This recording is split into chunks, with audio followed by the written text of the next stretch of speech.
welcome back, and today I'm going to be showing you my 3D printing lab. Today you'll be seeing two printers, my filaments, and some prints I've made. Okay, so my first printer is this Prusa Mini Plus. Right now I'm printing a skull bobblehead with 3D printing everything, and I'm going to glue everything together. I'm printing at 210 degrees Celsius for the head assembly, and for the heat bag, I'm printing at 80 degrees Celsius. I'm using blue PLA Plus, and this filament works quite well for me. I have a camera right here, that way I can monitor my prints from downstairs. Okay. Over here, I have a finished print from a Creality Ender 3 S1 Pro, and I actually printed at 200 degrees Celsius on the bed here, or actually in the nozzle, and here was 80 degrees on the bed. I print like same temperatures with all my printers. Here you have the screen, and then here you have this fantastic print.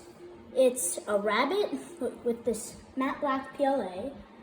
It's similar to that blue PLA, except I haven't used it as much. This bunny is so cool. It's so pretty and barely stringing. Okay, here's some of my prints.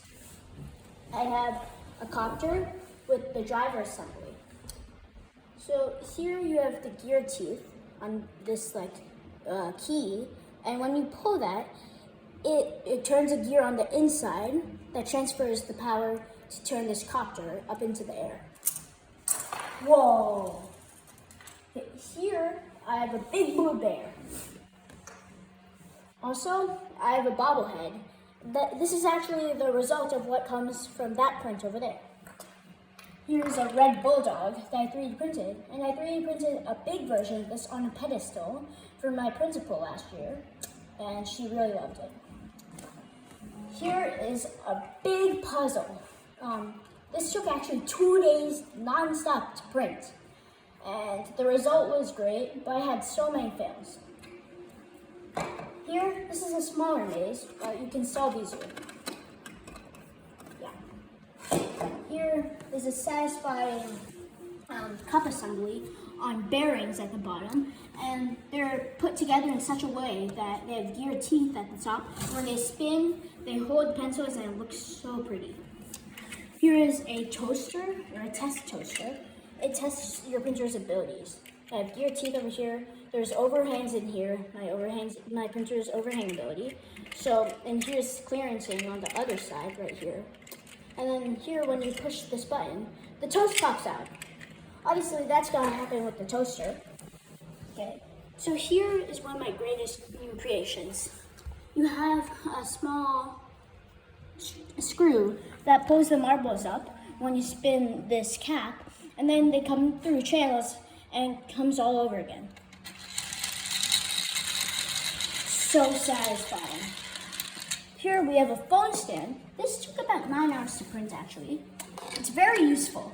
You can put your phone lying down if you're watching a YouTube video, or you can put it standing up if you're actually using it. And when you're charging, you have a little port from the back that comes up and pops in here. Here is the last print. It's actually a collapsing katana. It's print in place. It prints like this on the bed. When you pop it off, you get all these cool things that come out of it. So you get this. And when you put it down, it actually comes into this cavity. Okay, right here we have all my flames. It's basically all PLA. So we have gray, white, pink, red, and we have 2 empty spools for when I'm holding something down, or 3 empty spools. And then I have gold Petchy. It's a stronger type of filament, I don't use that often. Alright guys, thanks for coming in. I love 3D printing, and anyone who has a curious mind, you should just check out 3D printing. It's awesome.